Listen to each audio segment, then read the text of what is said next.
Nissan Z cars. Probably not the first brand that you think of when you go with, basically, well, I would say JDM, but they're not JDM, they're just Japanese. JDM is Japanese domestic market, which means only sold in Japan. This isn't only sold in Japan. They also sell them, for example, over here in the UK. I've seen quite a few of them. They're nice. It's a Nissan 350Z specifically, modified by Liberty Walk, but we'll get onto Liberty Walk later because they are interesting. Quite tasteless as well. No comment. Anyway, Nissan Z cars are actually quite revolutionary. Well, not revolutionary, more evolutionary. See, 1960s, Japanese cars are basically a joke.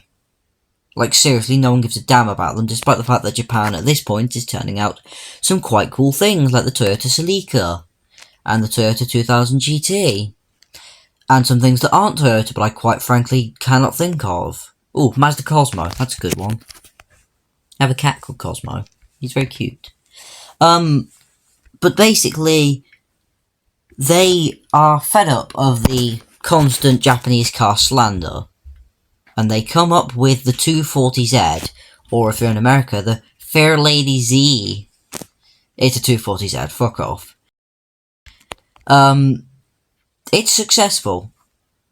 I believe it comes the biggest selling car, like sports car, of all time.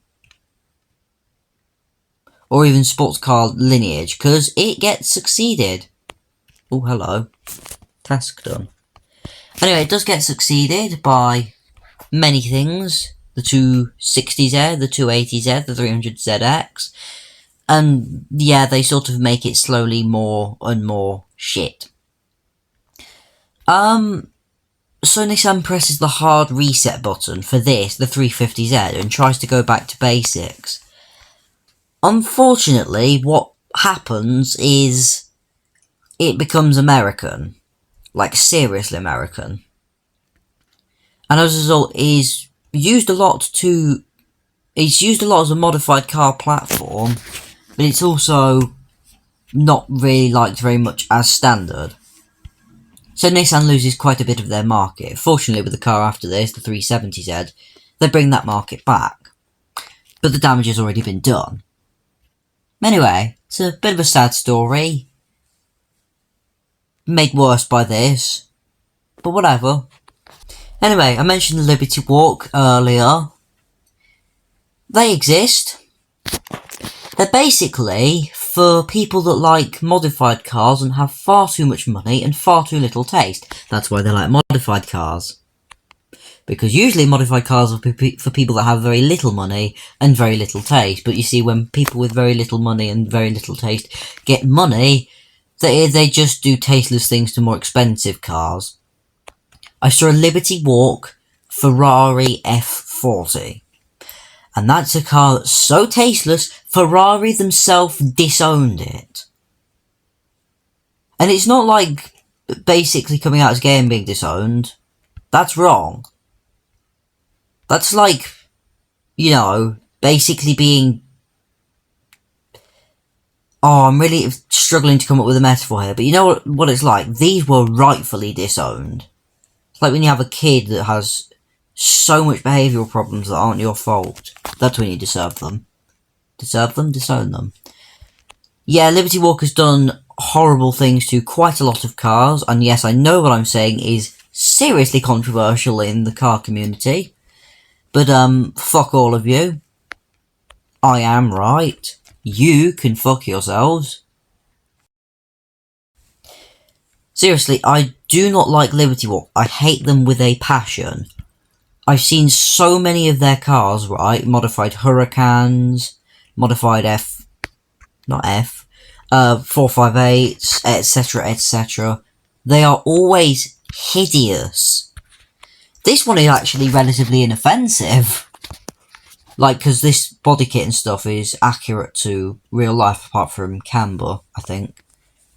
Sure, the exposed rivets are a little bit and it's a bit too chunky. But is it the ducktail? Yeah, the ducktail is quite cool. And I do like the little exhausts. I think they actually point up on the real car. Maybe. I might be misremembering things, but either way, this is actually a relatively inoffensive Liberty Walk car. Almost just your bog standard modified car. Get it? Standard, modified. I'm trying hard here, okay? Unfortunately, however, despite the fact that this is actually an inoffensive Liberty Walk, it's offensive in a different way.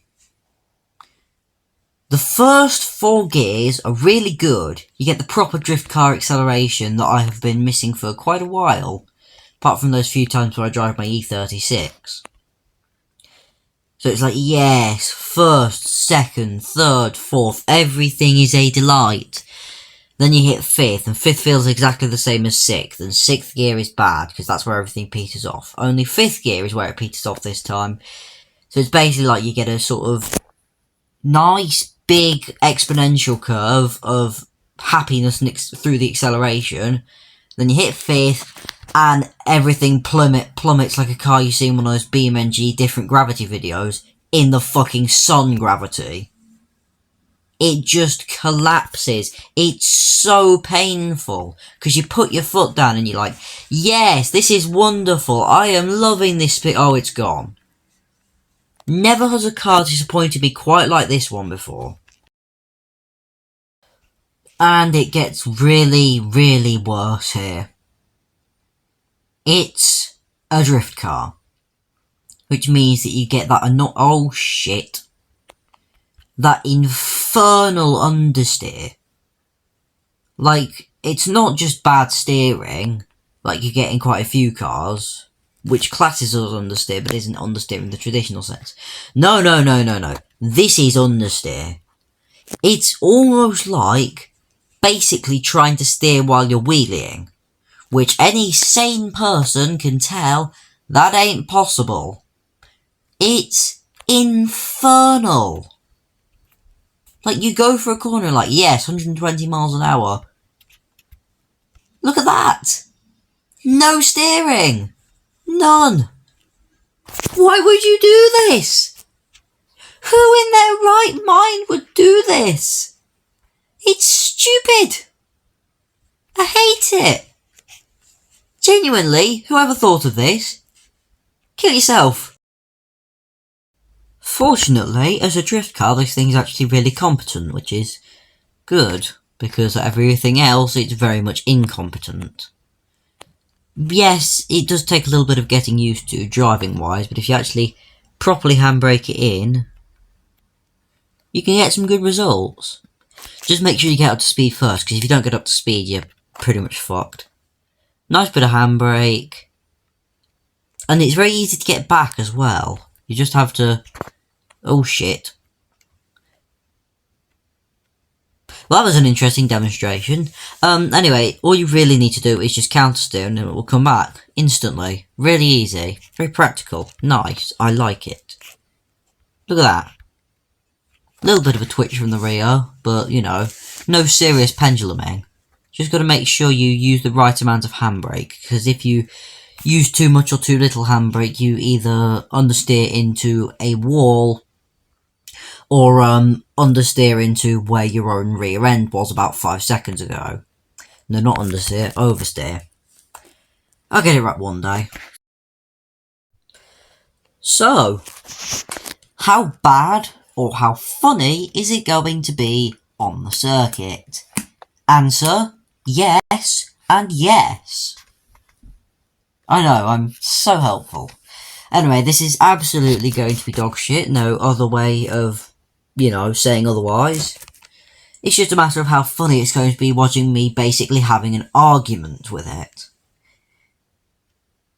Great. Oh shit. Didn't even launch at the right time. Right. Here we go. Come on, bit of power. Or at least what little you have. Oh, there's the understeer. Come on. Please. Oh. You never realise how understeer it is on the real roads until you actually get to the circuit. Like, I took that at 50 miles an hour. I can usually take that at 75. Come on. Bit more power, please. There we go. Turn. Yes, I know I'm sounding increasingly scared. And rightfully so. Come on. 45.8. Or in other words, absolutely god-awful. So, what we've discovered is that you could spend 300 Robux and get one of these. Fortunately, there are other rewards on the Season Pass, such as basically, no, not Season Pass, Elite Pass, such as those that advance your tier, and there's also another car, but this one, quite frankly, forget Liberty Walk, this is Liberty Toddler, which is a shame, because it's actually one of the most inoffensive Liberty Walks, as I keep saying. So, I'm glad I got a Season Pass while it was still cheap. But if you did not get a Season Pass while it was cheap, it's a bit of a disappointment. So, on that terrible disappointment, for you, I will see you all across the week with more of the season reviews. Tomorrow's is Nissan Skyline, which is nice.